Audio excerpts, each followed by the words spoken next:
Welcome to the Genius Factory. Enjoy the video. In this video, I will show how to connect Trust Wallet to a bank account. Open Trust Wallet, tap Settings, then Wallet Connect or dApps browser to start linking. Choose a reputable on-ramp such as a regulated exchange or payment provider, complete KYC, and authorize transfers.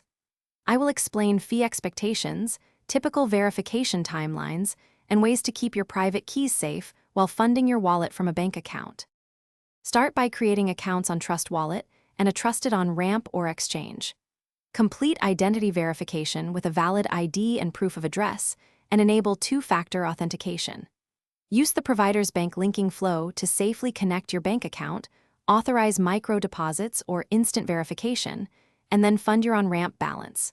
Finally, transfer crypto to your Trust Wallet using the correct network and double-check addresses before sending.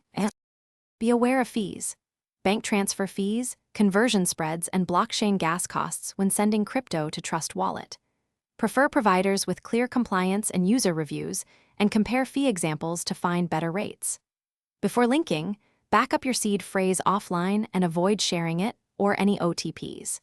Confirm network compatibility when withdrawing crypto, and consider small test transfers to verify addresses and timings before larger moves. Thanks for watching. If you found this helpful, don't forget to like and subscribe.